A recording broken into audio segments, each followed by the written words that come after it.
So today we're going to make Saag Paneer from Rick Stein's India cookbook. On page 70 of his book he calls it spinach curry with green chili, yogurt and Indian cheese, but it is a Saag Paneer, and you can tell from the stains I've used this recipe quite a few times. And we've got the ingredients, so the spices, onions, the paneer, yogurt, cream, and of course a big bag of spinach.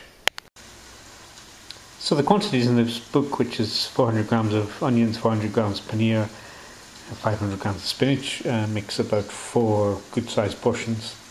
So you'll need a large pan for this. I'm using a large deep frying pan, but any other large pan or casserole dish will do.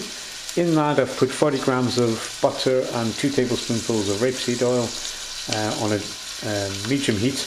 And to that I've added 400 grams of onions. That's 3 or 4 medium-sized onions that have been peeled, halved and then sliced, and we're just going to fry those off gently on a medium heat for 7-8 minutes.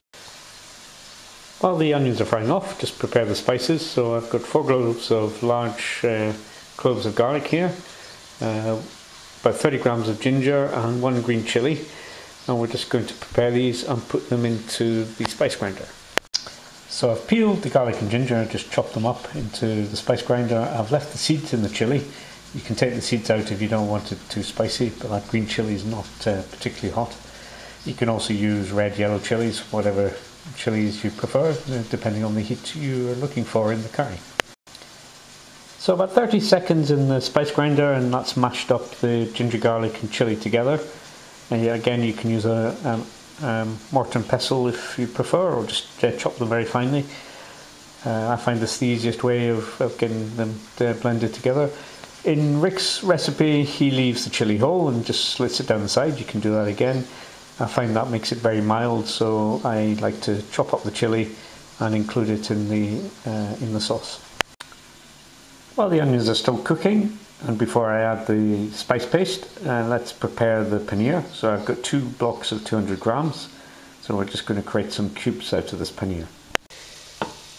The onions have been cooking for about 6-7 minutes. They're starting to go translucent. It's been on a low to medium heat. Now I'm going to add in the spice paste and let that cook for another couple of minutes. I've stirred in the spice paste. You can see the kind of greeny yellow in amongst the onions. Given that stir, turn the heat up a little, so it's clearly a medium heat now. And just, like I say, keep that going for a couple of minutes, and then we'll add the spices. So the spices are 1 teaspoon of Kashmiri chili, 1 teaspoon of turmeric, 1 teaspoon of garam masala, and 1 teaspoon of table salt. Spices have been added and stirred in. So we let that cook for another minute or 2, and then we add the paneer. The paneer has been cubed. We're just going to add that into the pan as it sizzles away. And we're going to stir that in so the paneer is covered with the tomato oniony spice mixture. No tomatoes in this.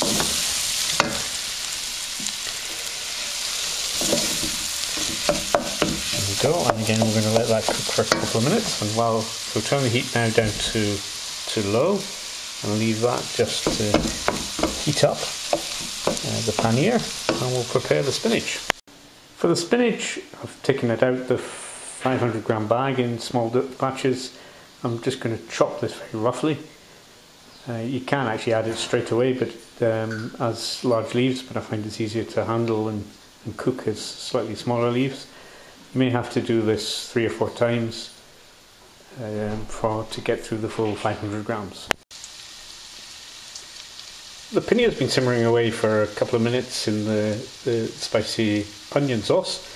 I'm now just going to add yogurt. So again, I'm using natural Greek yogurt. Again, you can use any other natural yogurt, and a large tablespoon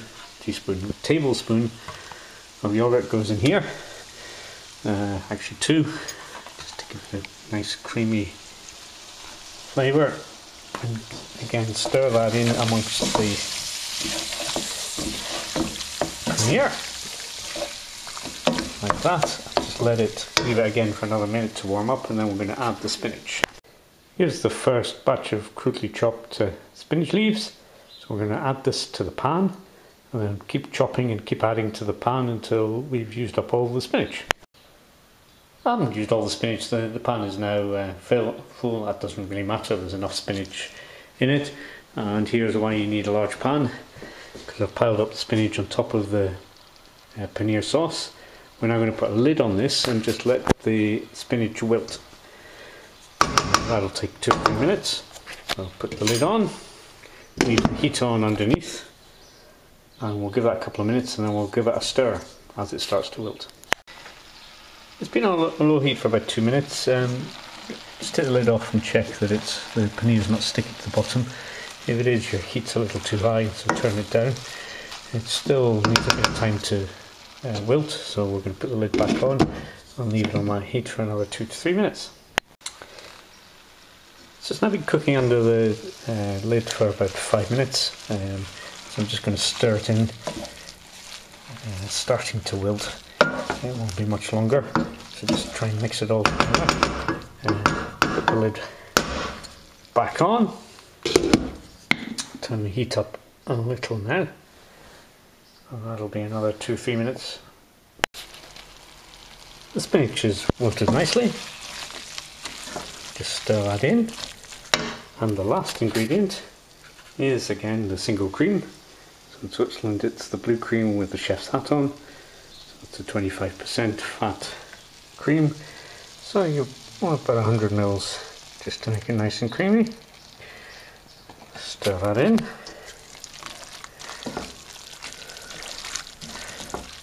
And let it warm through. Turn the heat up a little.